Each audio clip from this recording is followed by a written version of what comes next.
Ho, ho, bally ho, and welcome to the QI Christmas party!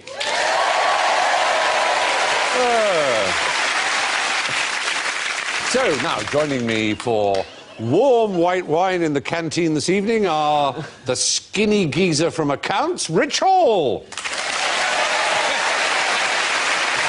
The scary woman from human resources, Jo Brand. The big guy from marketing with the goatee, Dara O'Brien. And, of course, the acting Deputy Director of Humorous Content Transmission, South East Region, Alan Gagmeister Davis.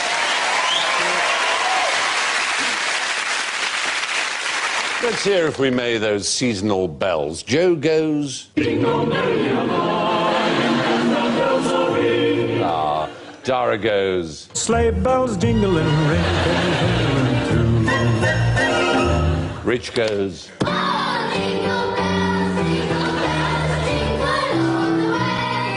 And Alan goes... Ring-a-ding, ring-a-ding, ring-a-ding, ring-a-ding, ring-a-ding, ring-a-ding, ring-a-ding, ring-a-ding, ring-a-ding, ring-a-ding, ring-a-ding, ring-a-ding, ring-a-ding.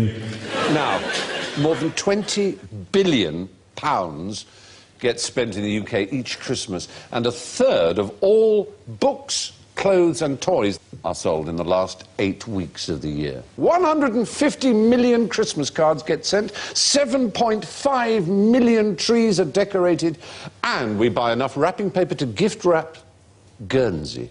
So, let's just take a few moments then together and try to remember, why is Christmas Day on December the 25th? Ring, ring, ring-a-ding. It's the birth of our Lord Jesus Christ. Wallamy, woo. Well, I thought we'd get it out of the way. Yes. Is that a very, very small fire, or are those huge stockings? It's a midwinter solstice. It's a pagan festival that's been appropriated by Christianity. There is a great deal of truth in that. Do I get the points back? You will certainly get some back. It was indeed, there's a Teutonic, Celtic and pagan view that if you've survived the winter solstice on the 21st of December, you have a feast to celebrate. But also, there was the Roman god. Was it Saturnalia? There was the Saturnalia was also at that time of year, but there was Mithras.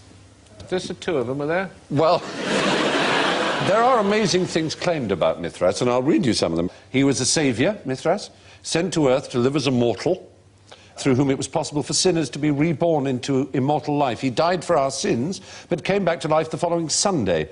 He was born of a virgin on December the 25th in a manger or perhaps a cave, attended by shepherds, and became known as the light of the world. He had 12 disciples with whom he shared a last meal before dying. His devotees symbolically consumed the flesh and blood of him. Because Mithras was a sun god, he was worshipped on Sundays. Is he a tribute band? He's often depicted with a halo around his head. Oh. And Mithraists gave each other gifts on December the 25th. The leader of the religion was called a Papa, and their HQ was on Vatican Hill in Rome. And you're kind of writing off the chance that this was just a massive coincidence. And that one day they all went to the Vatican and went, what? Hang on. Well, a lot of Christian scholars have since been very angry at some of this research which came out in 1903 about Mithraists, and they claim it's nonsense. There's a few flaws, though, aren't there? I mean, I've never heard a bloke go, oh, Mithras, when he's coming. Have you? No, you're right. I'm not sure that Christians would point to that as somehow a vindication of their religion. It's certainly true that there are dozens of religions in world mythology that have had visits by wise men, kings who've killed children to stop the new king being born. There's a great deal in Christianity that is traditional. And however wonderful people think the story is, it's frankly not original. This is an interesting direction to start your Christmas special with. Well,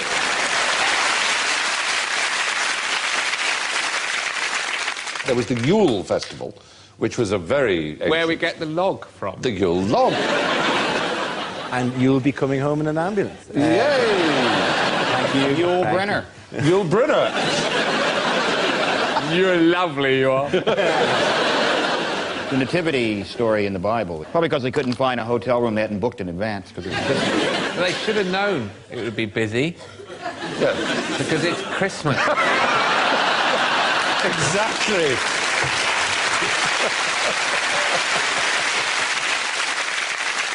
Does it explain, by the way, why Christmas is so very definite in the date? That the 25th, bang, every year, same way. Whereas Easter is a random pin in a map. All these things were decided 300, 400, 500, 600 years after Christ. They had conferences and they decided that Christmas should be the 25th of December because there were thousands of people who already celebrated on that date because that was Mithras Day. Yeah, and they stuck All Saints' Day and All Souls' Day around by the time that people were celebrating. I don't think there's an Arseholes Day. You and your liberal agenda. Yes. That's November the 1st, I believe. Yes, it is. All Hallows. Yes, exactly. But they're just tying into old pagan rituals of the dead rising. Isn't it odd that Jesus' resurrection that day is arbitrary, but British bankers always know what day they're going to get off?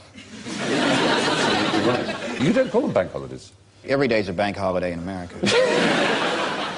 Washington's birthday, is that a holiday? No, That's lumped in with Lincoln and Elvis. right. Fair enough. The memorial memorializes what? Dead guys. Anyway, the 25th of December is the birthday of Mithras, the popular Roman sun god. The date was borrowed for Jesus, whose birthday is unknown and not mentioned in the Bible. And according to Islam, Jesus, who is a prophet in the Quran, of course, was born in the summer. And according to Jehovah's Witnesses, he was born on the 1st of October. Well, they saw it, presumably. Yes. They were Jehovah's Witnesses, you know. Of all people. By the way, can we just not completely lose the facade that we're doing the Christmas special? You're right. Absolutely. Now, about Christmases, what does the Queen do after Christmas lunch? As a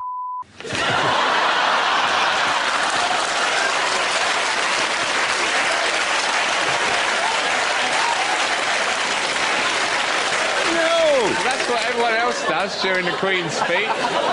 Do they? They go for a walk. They go to church. Oh, no, they go to church in the morning, definitely, St Mary Magdalene in Sandringham. But they've furnished us with remarkable details, I have to say, the royal family. Does that mean that somebody from the office is going to be tuning in to see how these details were handled? Yes. And are likely to be thrilled at the sensitive way in which the Queen's Christmas Day has been described. So far, that's why I've been wriggling slightly. But just to get it out of the way, the answer is she goes into the saloon and watches herself on television. On Christmas Eve, right, they gather in the White Drawing Room at Sandringham around a 20-foot Christmas tree cut from the Sandringham estate. And I want to add here, at the risk of being booed, that I get my tree from the Sandringham estate. It's decorated by the Queen herself. Well, your tree.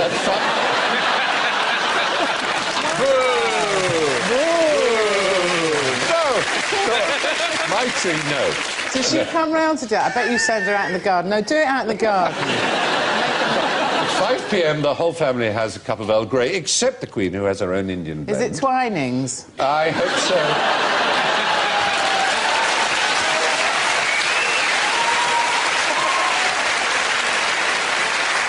This is turning into a massive embarrassment all round. And then they have sandwiches, cakes and scones. At 6 p.m, they open presents. This is Christmas Eve, remember. Why do they open presents on Christmas Eve? Because they're all f***ing mad. No, because they're all f***ing German. It's German to do. Well, there you are. The Queen gives the signal. They give each other practical presents, it turns out. The Queen is said to have been delighted... With a gun. With a gun. Oh, that's bloody brilliant. No, with a casserole dish and a gift-wrapped washing-up apron. I think it's one of those ones with tits on it. After Christmas Eve dinner, the Queen and the other female royals leave the room with the corgis. Prince Philip then serves port... Prince Philip then serves port or brandy to the male members of the royal family. Oh, for God's right. sake. Well, that's tradition. It's tradition. Now they're wearing only loincloth. Exactly. If I told you this about an Aboriginal tribe, you'd say, oh, how interesting. So it's tribal behaviour, that's all. It's interesting, I think. They get stockings on Christmas morning. Prince Philip gets stockings. No. Serving the brandy. No, this is next morning. They all have at the foot of their bed. He wears them all night. The family pulls crackers, but the Queen refuses to wear her paper party hat. And then at 3 p.m, they go to the saloon to watch me on Christmas Day. We love them all and we wish them well at this Christmas time. And talking of dysfunction at the Christmas time, what suffers most at the office Christmas party? I have to say this, the photocopier from having so many parties on it. It's the right answer! Yep.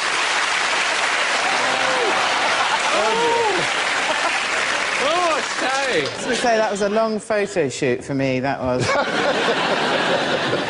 There is a 25% increase in emergency call-outs around the 2 weeks leading up to Christmas. And Canon, they've done a survey about this, and it's absolutely astonishing how much people abuse their photocopies at Christmas parties. It's not just a myth, people really do it. Has the Queen got a photocopier? She uses a portrait artist whenever she needs anything duplicated. I want this page painted in half an hour. 2 copies, A4.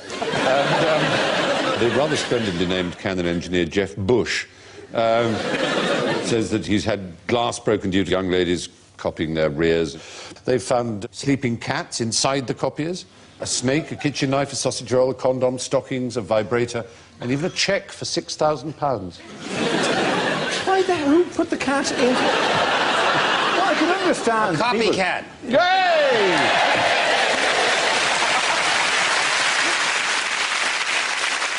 Maybe they lifted it up because there was a paper jam because I somebody... thought, go in there, Tiddles, and clear that up, yeah.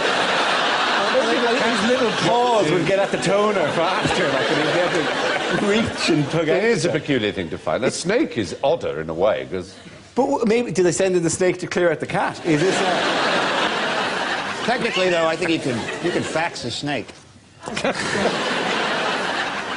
Merriness at Christmas. Tell me about champagne. Who invented it? The French. In the Champagne region. No, they didn't. The grape came from Champagne, the Champagne region. Are they Belgian? They were not the ones who invented it. Belgian monks? Germans. No. English. Yes, English. German. Just got that word. Yep. It was by accident.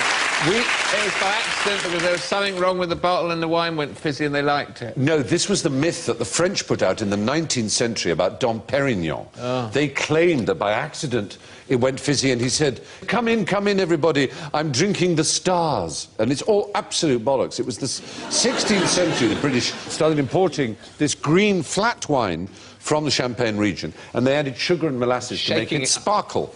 Everyone makes ginger beer, it goes very fizzy. This culture, you know. I'm sorry, who among this table has ever made ginger beer? Haven't you? Yes, thank you. A surprising ally. And it multiplies, doesn't it? You can't get rid of the stuff. It's a culture, like yoghurt. So when They should have a ginger beer episode on Doctor Who, because it takes they're like over aliens. the planet. I made vodka as well. Moscow Mules. Yes, ginger beer and vodka. You could have made your own Moscow Mules. Oh, bollocks. That's a fine drink. Anyway, it's 3 times more pressure than in a car tyre inside a bottle of champagne. So you need a very strong glass, and the British had the technology by that time, 16th, 17th century we're getting to. And we had quite good corks. But Dom Perignon invented the wire cage to go with the cork, and he also did the blending. Do you drink it? No, Guinness. Do you drink it? A Guinness? No. I've served it a few times, know how to pull it correctly, which is a piece of information that hasn't transferred over here at all. You have to let it sit, you have to let it go black, and then you have to push it back so no more gas goes into it. 5/12 of an inch is the ideal head around the top. And if somebody paints a shamrock into it, you're allowed to stab them in the eye with a fork.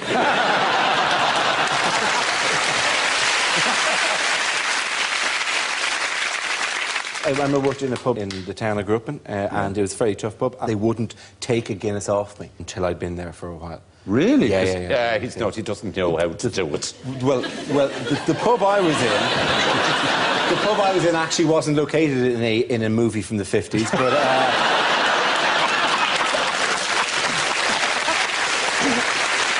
In the land of the bogs and the little people. No, there wasn't. So it wasn't. No, surprisingly, I had to work just outside the land of the bogs. You could look over the wall in the film we were into, where the tiny people pranced and danced. So, now, while we're on the continent, which figure is essential to the Christmas crib in Catalonia?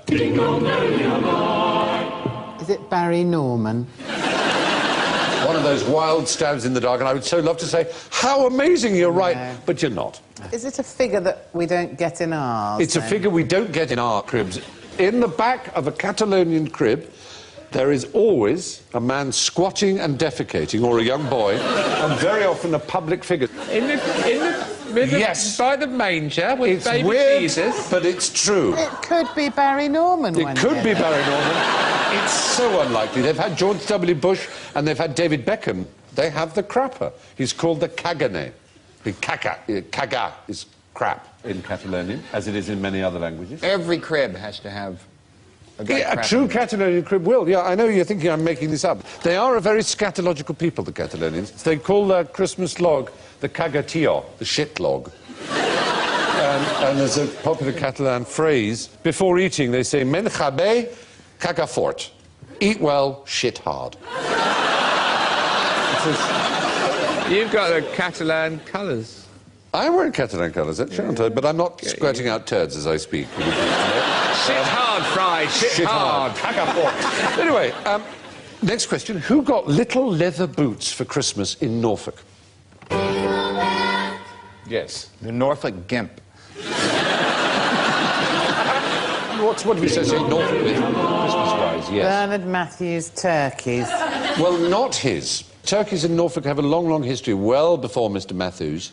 We're going all the way back to the 16th century, the 1500s. Don't show them wandering around as if that's how they live. That's how they did. They drove them. That's the point. They droved them. They don't now. They live in I'm vast talking about aircraft hangars, pecking each other They- to death. they Their now legs live- snapping under their vast, bulbous, amphetamine, antibiotic-filled bodies. Sounds a bit like my house. Yes. But in the past, they were taken from Norwich to London every year for Christmas time, because the British habit of eating turkey for Christmas was as early as Queen Elizabeth's reign. Although they were first brought to Europe in 1520, by 1580s, Norfolk and Suffolk farmers were droving thousands of them every year. We bred our own turkeys in Norfolk, the Norfolk Black and the Holland White. Those turkeys were put on the Mayflower, and when the Pilgrim Fathers arrived in America, they ate turkeys that had been bred in England. They didn't catch turkeys on the coast of America. But because their feet would go, ooh, awful, you know, so they gave them little boots. And they do the same with geese. You can't shoe a goose, it's an old phrase. So they cover them in tar and sand so they could walk without hurting themselves. And pigs would have little woolen boots with leather soles. The pigs. Nice. March them It's along. nice, except they're marching to their own death. I can't see Would you rather that or have them in Auschwitz? I'm not saying that this wasn't a better way to deal with them, but I just wouldn't get so excited about how happy they should be to have their little present of a shoe. Sweet. Shoes! Where are we going?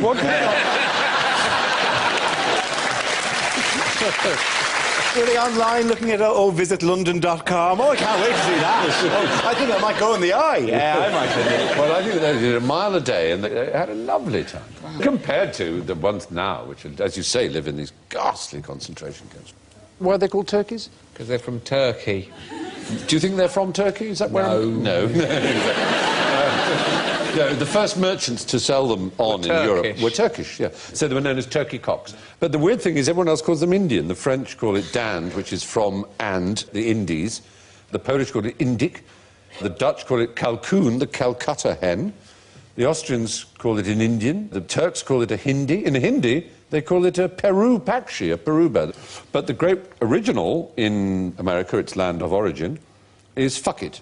Fuck it. In Choctaw. Oh, right. And they've now changed it to a kankchaha, tall chicken, to avoid embarrassment. Anyway, that brings us carolling into the mad hurly-burly of general ignorance. So fingers on bell buzzers, and appropriately for the season, all these will have a sacred theme. Now, name a saint who comes from Ireland. Patrick. Oh! He went to Ireland, but he didn't come. None of the patron saints of Britain are from where they're supposed to be from, are they? George is Palestinian, St. George. Yes. Patrick is Welsh. British, certainly. He came from around the River Severn area, apparently. St. Bernard was from a shelter. But you must be able to name some genuine... Yes, St. Columkill, St. Bridget, St. Kevin. St. Bridget. Do you know what her great miracle was? She laid down a cape because she said, I want some land to build a convent. She said, well, you can have whatever land your cape covers. And she laid it down, and the cape grew like ginger beer in every direction. And so they'd taken over the entire field. That is one of her great miracles. The other one was that she could transform her used bathwater into beer. Very Irish sort of miracle. That one wasn't taught to us in primary school in Ireland. And Kevin? Kevin lived halfway up a mountain in Glendalough in Wicklow and was like an Irish Francis of Assisi. Small animals would nest in his hand, and rather than crush the fecker and get on with his day, he would let the bird rest there and heal or whatever. And he'd go, please, I've got stuff to do. Do you want to bring up any more of these scars of my childhood right here? It is astonishing to imagine an education like that. I will say this for it. Like, I do remember once going out with a lady who was raised atheist, and an utter chore to walk around a gallery with. They go, who's the guy on the sticks? Is he the same guy who was in the shed earlier on? Who is St. Bartholomew? Because I went in the museum in Venice, and there was a painting of him, and he's a spit of me. I was a spit of him. Anyway, it was a virtually full-size picture, and it was uncanny and a little bit frightening, because he was only wearing a nappy and he'd been shot with an arrow.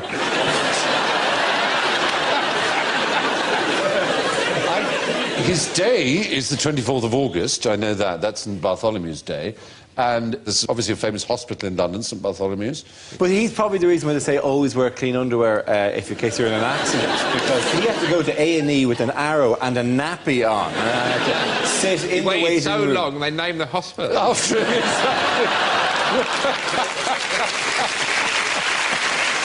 Lord, there you are. A lot of them had arrows. St. Sebastian was a famous one to be shot with arrows. Well, but maybe it was St. Sebastian, maybe it wasn't St. There is a Mantegna St. Sebastian that does look not unlike you, it has to be said. Do you know what? I think it might be St. Sebastian. I think it was St. Sebastian. St. Bartholomew's death was that he was flayed alive, and most paintings of St. Bartholomew have him with his skin draped over his arm, his own skin. No, that wasn't him. That wasn't him. So I've seen that statue in church. I always used to think when I was a kid that he just had a sort of beige-coloured coat. His own skin. Anyway, the patron saint of Ireland went to Ireland but didn't come from there. He was kidnapped as a child, sold into slavery to Ireland. And then when he went on to the continent, became a monk, he wanted to come back to Ireland to convert to Christianity and cast out snakes. But who painted this behind me, talking of Italian art? Oh, no, you're not going to get me now. Shall I have a go? Have a go, my dear. Was it Jackson Pollock? All right, Michelangelo. No. The fingers are wrong, they're wrong. Did he not do the fingers? We could show it wider. It's the creation of Adam, there it is. I've got it on my phone, and you know what? You're not supposed to take pictures, but I took one like that. There's a bird going, no pictures! No pictures! Sebastiano. Oh, tell it. You, in the nappy. The Sistine Chapel is what we're looking at, of course, and he painted it round about 1511, Michelangelo. Only about 40 years later, God and Adam's fingers fell off. So the new plaster was put in, and an unknown papal restorer actually painted them. So those bits are not He by should have done them going Michelangelo. like It is one of them. God and Adam. Oh, for a laugh. Is that the undercoat? It's the undercoat. I having a laugh. Very good. So, talking of great holy figures, when did Father Christmas die? Oh, come on. He's not dead, he's still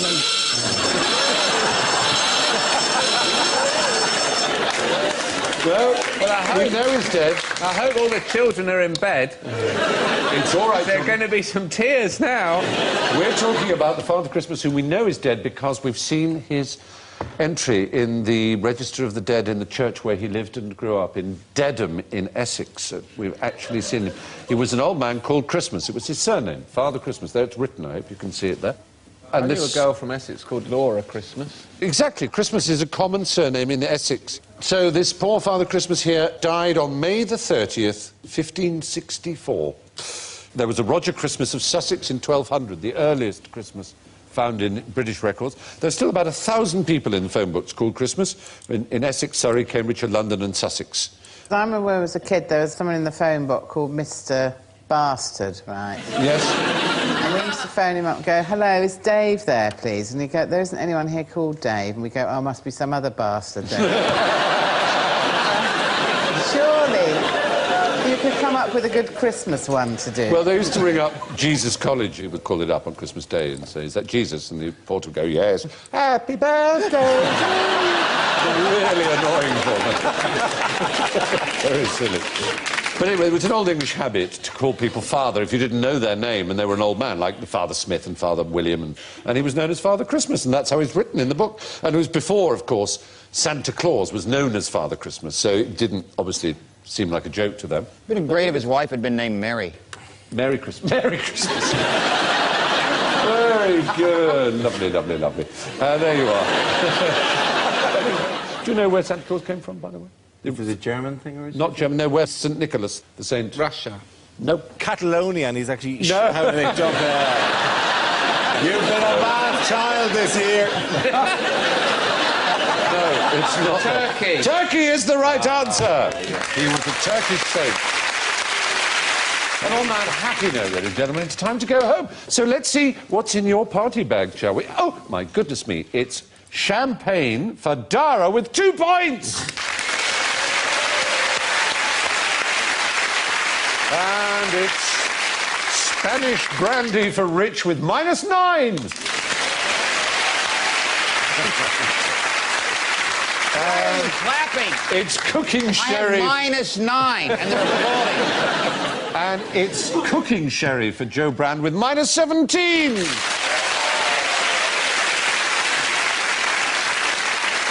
And with -53, it's a can of special brew and a train home for Alan Davis.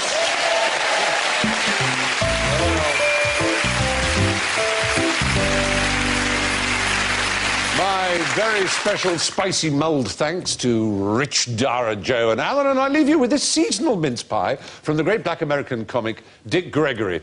I never believed in Santa Claus because I knew no white dude would come into my neighborhood after dark.